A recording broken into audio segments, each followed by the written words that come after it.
Crédit pas cher et sécurisé sur fifacoin.com et tu as 5% de réduction avec le coupon PUD. Tous les liens sont dans la description de la vidéo.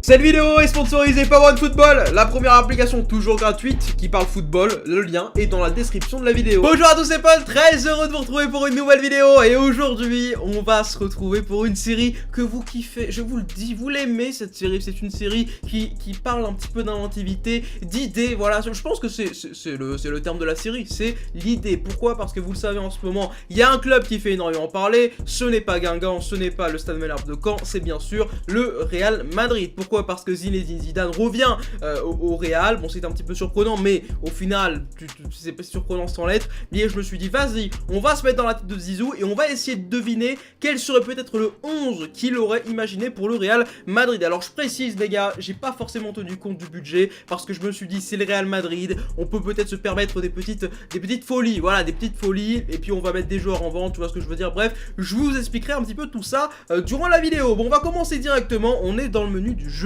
Et je vais vous dire directement les joueurs que je ferais partir, moi, si j'étais l'entraîneur du Real Madrid. Déjà, premier joueur que je dirais, il faut partir, voilà, il faut partir, tu as fait ton temps, c'est bien sûr Gareth Bale. Pourquoi Gareth Bale? Parce que c'est un joueur qui n'est plus, enfin, il est plus dans le projet, quoi. Tu le sens, le mec en a rien à foutre, ça fait 20 ans qu'il est en Espagne, il connaît pas un mot en espagnol, il en a rien à battre. Et encore, s'il se donnait vraiment sur le terrain, le mec il marque, gros, il marque un but, il fait un bras d'honneur. Non, c'est pour te dire à quel point le mec est un petit peu dans une autre galaxie. Et Dieu sait que j'aime ce joueur, Dieu sait que j'adore Gareth Bale, mais c'est vrai qu'avec le Real Madrid ce n'est pas ouf. Du coup il serait peut-être enfin, Manchester United a peut-être l'idée de le recruter, donc pourquoi pas voir un départ de Bale cet été. Et franchement je pense que ce serait une bonne idée, que ce soit pour le Real Madrid et que ce soit pour Bale. Et l'autre joueur, alors là par contre ça va être un petit peu problématique, un petit peu dans les débats. C'est pas parce que le joueur est mauvais, loin de là, avec le Real, mais c'est parce qu'il y a un club qui lui fait un petit peu de l'œil, c'est Marcelo. Voilà, Marcelo qui pourtant pour moi, je vous le dis, est le meilleur latéral gauche possible. Alors, actuellement je ne sais pas parce qu'il joue pas, enfin il a rejoué avec la re-arrivée de Zizou, mais c'est vrai que voilà, Marcelo, c'est vrai que ces derniers temps il ne jouait pas, il était sur le banc. Donc pour moi Marcelo, c'est un joueur qui peut peut-être rester au Real Madrid parce qu'il y a Zidane. Après c'est vrai que la Juve lui fait énormément de l'œil, tu vois ce que je veux dire. Donc si la Juve remporte la Ligue des Champions, honnêtement Marcelo, je pense qu'il a des chances de partir à la Juve, peut-être pour essayer de se trouver un autre challenge sportif, un petit peu à la manière d'un CR7. Donc pour moi c'est grave possible qu'il parte. Voilà, pour moi ce serait les deux gros joueurs que je verrais partir. Après il y aurait peut-être un autre joueur, et encore je regarde vite fait ma liste, peut-être j'aurais peut-être bien dit un Kroos à la limite, ou même un Benzema, et pourtant Dieu sait que j'adore ces joueurs et que je ne veux pas qu'ils partent, mais la vérité c'est qu'il faut un petit peu renouveler l'effectif. Ça fait depuis de très nombreuses années qu'ils sont là, et peut-être qu'il va falloir essayer de trouver des remplaçants. Et voilà, je me mets un petit peu dans la tête de Zidane pour le long terme, et je pense que ce serait pas une si mauvaise idée que ça de voir ces joueurs partir. Bon, on va commencer avec quoi? Avec l'équipe titulaire. Allez, directement Navas, ce serait pour moi le gardien du Real Madrid. Voilà, pour moi Navas est bien évidemment meilleur que Sergio, j'allais dire, que Thibaut Courtois. Depuis l'arrivée de Thibaut Courtois au Real Madrid, ce n'est plus Thibaut Courtois. Donc voilà, pour moi Keylor Navas s'est planté, s'est installé, c'est ici. Latéral droit, bon là c'est pas une surprise parce que c'est un joueur qui évolue aussi au Real Madrid. C'est non pas Kenila mais Dani Carvajal, voilà, parce qu'il fait une excellente saison je trouve avec le Real Madrid. C'est l'un vraiment des seuls qui est vraiment très chaud. Voilà, bon après c'est vrai que face au Barça ça a été difficile, face à des Ousmane Dembélé, tu vois ce que je veux dire, ça a été dur. Mais après Carvajal pour moi c'est un très bon joueur et qui vraiment doit rester au Real Madrid. Je pense qu'il a bien évidemment sa place dans un 11 type. La défense centrale, alors la défense centrale ça va être une défense plutôt sympathique parce qu'on la connaît déjà. Je pense que ça sert à rien de les changer honnêtement. Même si peut-être qu'il faudrait un petit peu de changement, ce serait Sergio Ramos et Raphaël Varane. Voilà, pour moi c'est une paire complémentaire, c'est une paire assez sympathique, voilà, je vais le dire. Il y a aussi l'arrivée, on va en parler, bon on en parle maintenant, de Eder Militao qui va venir. Très bonne idée, très bonne recrue pour le Real Madrid, voilà, un très gros joueur vraiment, qui a vraiment un excellent potentiel. Et moi je le dis, je pense que Eder Militao, franchement ce sera l'un des meilleurs d'essais du monde. Il a franchement une très belle, il a un très beau futur, tu le sens, tu vois ce que je veux dire. Lorsque tu regardes un petit peu les matchs de Porto en Champions League, tu sens que lui Militao, bah, c'est l'un des, tu vois, c'est l'un des piliers de Porto, et pourtant, tu sais, il est si jeune, putain, tu te rends compte qu'il a même pas un an de différence avec moi, gros, il a 20 ans, 21 ans, pour te dire. Donc voilà, pour moi, Militao, c'est une très bonne idée, une très bonne recrue pour le Real Madrid. Le latéral gauche, première recrue, voilà, comme je l'ai dit, pour moi, Marcelo devrait partir, donc je vais recruter un autre joueur de Porto, et il s'agirait d'Alex Telles.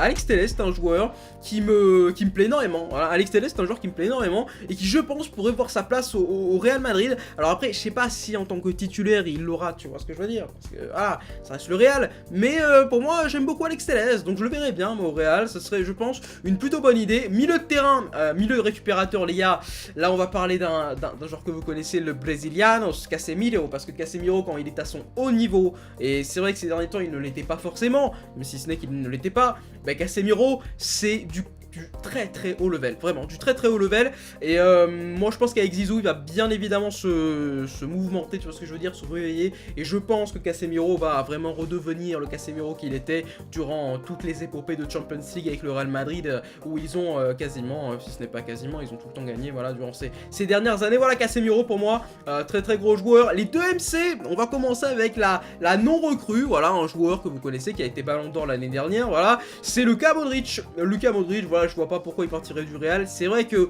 il y avait l'Inter l'année dernière qui voulait absolument le recruter, ils n'y sont pas arrivés. Je pense que Modric ne bougera pas, peut-être que je me trompe, mais je pense que Modric ne bougera pas. Et l'autre MC, là par contre, tu vois, c'est la recrue, les gars, c'est la recrue qui va coûter 400 milliards d'euros, tu vois ce que je veux dire. Ce serait pour moi le grand Paul Pogba. Oui, Paul Pogba, pardon, excuse-moi, Paul Pogba. Oui, il va falloir que je sois un petit peu plus précis dans les termes. Paul Pogba, pourquoi? Parce que Paul Pogba, je trouve qu'avec United, franchement, il est très très fort avec United. C'est l'un des leaders, tu vois ce que je veux dire.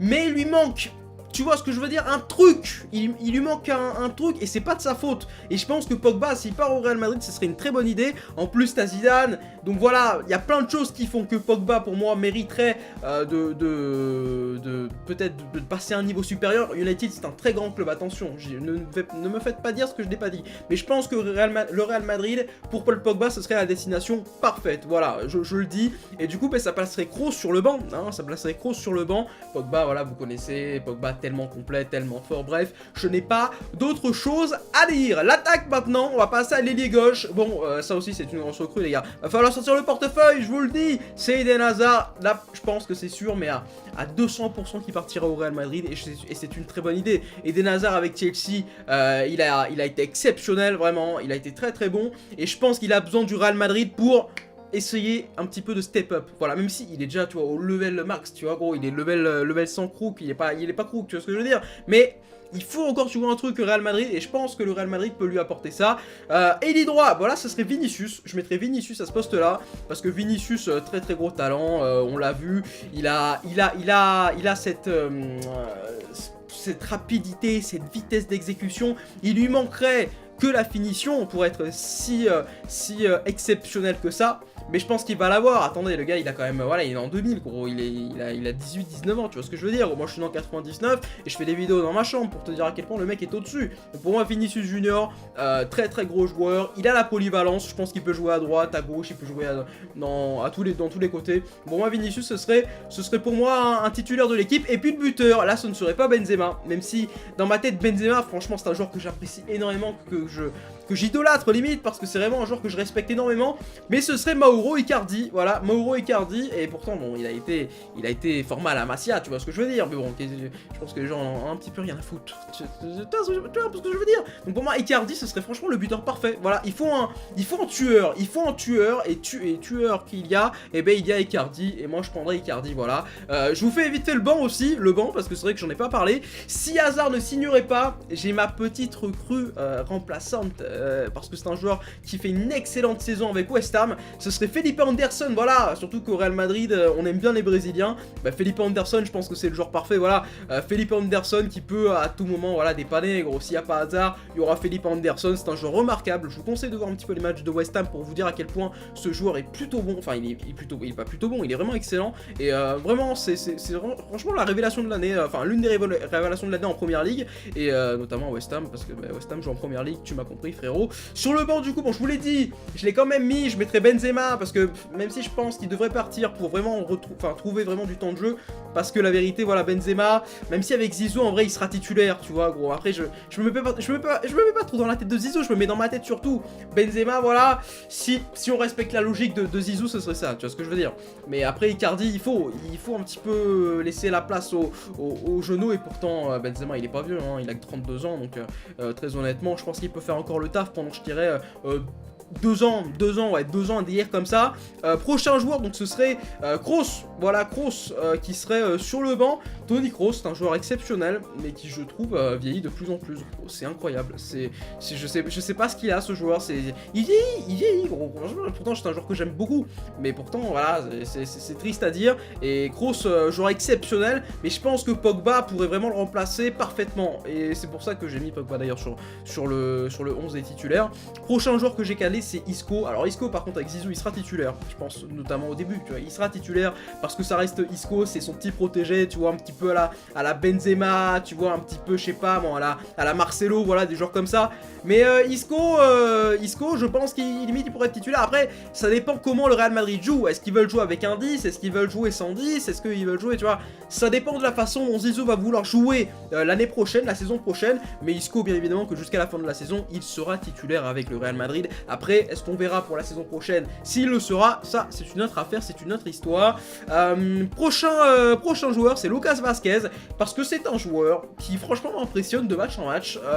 Je n'avais pas forcément l'habitude de regarder Lucas Vazquez jouer avec le Real Madrid, et pourtant, lorsqu'il était titulaire ces derniers matchs, hein, durant les derniers mois, et ben c'est vraiment l'un des attaquants qui m'a le plus marqué, vraiment, avec Vinicius notamment. Et franchement, très intéressant le petit Lucas Vazquez.